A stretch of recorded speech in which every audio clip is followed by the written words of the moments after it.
2005, 2009 এবং 2015 সালের পে স্কেলের প্রজ্ঞাপন হয়েছিল কার্যকালের 6 মাস পর থেকে। কিন্তু 2026 সালের পে স্কেল আর 2015 সালের পে স্কেলের সময়টা এক নয়। 2009, 2015 এই পে স্কেলগুলি হয়েছিল প্রতি 5 বছর বা 6 বছর পর পর, কিন্তু 26 সালের পে স্কেলটা হতে যাচ্ছে 11 থেকে 12 বছর পর। কর্মচারীরা অতিষ্ঠ হয়ে গেছে, ধার দেনায় গলা পরিমাণ তারা ডুবে গেছে, দ্রব্যমূল্যের ঊর্ধ্বগতির সাথে তারা কোনোভাবে আর তাল মিলিয়ে চলতে পারছে না। এই যে দিনের পর দিন মিটিং, এটা সেটা, আসলে এখন কর্মচারীরা প্রত্যেকেই তাদের পিঠ দেয়ালে ঠেকে গেছে।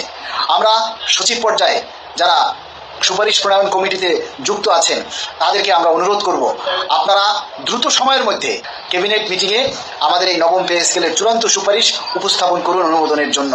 আমরা চাই এই আগস্ট মাসের মধ্যেই যাতে আমাদের পে স্কেলের প্রজ্ঞাপন জারি করা হয়, কেননা আগস্ট মাসের মধ্যে যদি পে স্কেলের প্রজ্ঞাপন জারি করা না হয় তাহলে কিন্তু কর্মচারীরা তাদের পরিবারবর্গ সহ রাস্তায় নেমে আসতে বাধ্য হবে, কেননা কর্মচারীদের মধ্যে তীব্র অসন্তোষ এবং ক্ষোভের সৃষ্টি হচ্ছে ক্রমান্বয়ে।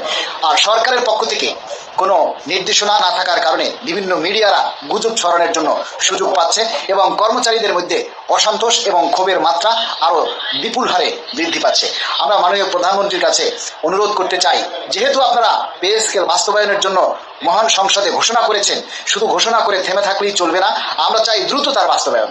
এবং এই পে স্কেলটা যেহেতু ঘোষণা করেছেন সেহেতু এটা বাস্তবায়নের জন্য অন্য কোনো কিছুর দোহাই না দিয়ে, অন্য কোনো কিছুর অজুহাত না দেখিয়ে যাতে দ্রুত সময়ের মধ্যে এই পে স্কেলটা বাস্তবায়ন করা হয় এবং কর্মচারীদের এই ক্ষোভ এবং হতাশা দূর করার জন্য যাতে দ্রুত প্রজ্ঞাপন জারি করে কর্মচারীদের মুখে হাসি ফিরিয়ে দেওয়া হয়, আমরা তার জোর দাবি জানাচ্ছি।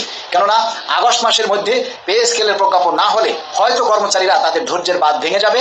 তখন কিন্তু সরকারের পক্ষ থেকে কর্মচারীরা যদি রাজপথে আন্দোলনে নেমে আসে কিংবা পরিবারবর্গ সহ রাজপথে নেমে আসে তখন কিছু কিন্তু বলতে পারবেন না। কারণ আমরা বারবার আপনাদের কাছে অনুরোধ জানিয়েছি, আমরা বারবার আপনাদের কাছে অনুরোধ জানাচ্ছি, প্রয়োজনে কর্মচারী নেতাদের সাথে আপনারা আলোচনায় বসুন এবং সেই আলোচনার মাধ্যমেই কিভাবে দ্রুত প্রজ্ঞাপন করে পে স্কেলের বাস্তবায়ন করা যায় সেই লক্ষ্যে কাজ করুন। আমরা চাই মাননীয় প্রধানমন্ত্রী, আপনি যেহেতু দীর্ঘদিন পর ক্ষমতায় এসেছেন, আপনার হাত দিয়েই যাতে এই নবম পে স্কেলের চাকাটা চালু হয়, যেটা 2015 সালে তদানীন্তন সরকার বন্ধ করে গেছে, আমরা চাই সেটা আপনার হাত দিয়ে যাতে চালু করা হয়। যেহেতু 1 জুলাই 2026 থেকে বাস্তবায়ন করার ঘোষণা দেওয়া হয়েছে, আমরা চাই সেই 1 জুলাই থেকেই যাতে দ্রুত সময়ের মধ্যে এই পে স্কেলের গেজেট জারি করে বাস্তবায়ন করা হয়। 22 লক্ষ পরিবার আজকে মাননীয় প্রধানমন্ত্রী আপনার দিকে তাকিয়ে আছে, সুপারিশ প্রণয়ন কমিটিতে যারা আছেন আপনাদের দিকে 22 লক্ষ পরিবার তাকিয়ে আছে।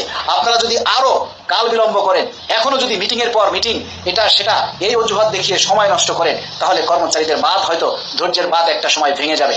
আমরা আপনাদের কাছে করজোর মিনতি করে অনুরোধ করছি, দ্রুত সময়ের মধ্যে এই যাচাই বাছাই এইগুলি সম্পূর্ণ করে আপনারা আগামী ক্যাবিনেট মিটিংয়ে এই চূড়ান্ত সুপারিশ উপস্থাপন করুন, যাতে দ্রুত বাস্তবায়নের জন্য ক্যাবিনেট মিটিং থেকে, মন্ত্রিসভা থেকে মাননীয় প্রধানমন্ত্রীর মাধ্যমে যাতে এই পে স্কেলের অনুমোদন দিয়ে গেজেট প্রকাশের জন্য প্রয়োজনীয় পরবর্তী পদক্ষেপ গ্রহণ করা হয়।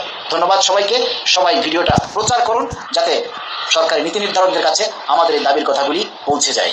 দয়া করে আমাদের দ্রুত প্রজ্ঞাপন জারির ব্যবস্থা করে দিন। পে স্কেল যেহেতু ঘোষণা দেওয়া হয়েছে, আজ হোক কাল হোক এটাকে বাস্তবায়ন করতেই হবে, তাহলে এত কাল বিলম্ব করে কী লাভ? শুধু শুধু দ্রব্যমূল্যের দাম বাড়ছে আর কর্মচারীদের হতাশা বাড়ছে। মাননীয় প্রধানমন্ত্রী, আপনিই পারেন এই হতাশা দূর করতে। এই পে স্কেলকে কেন্দ্র করে যাতে আর বাজারে প্রভাব পড়তে না পারে, এই পে স্কেলকে কেন্দ্র করে যাতে দ্রব্যমূল্য আর বৃদ্ধি পেতে না পারে, তাই দ্রুত প্রজ্ঞাপন জারি করে এই জনমনে স্বস্তি ফিরিয়ে দিন। এটাই আপনার কাছে আমাদের একমাত্র প্রত্যাশা।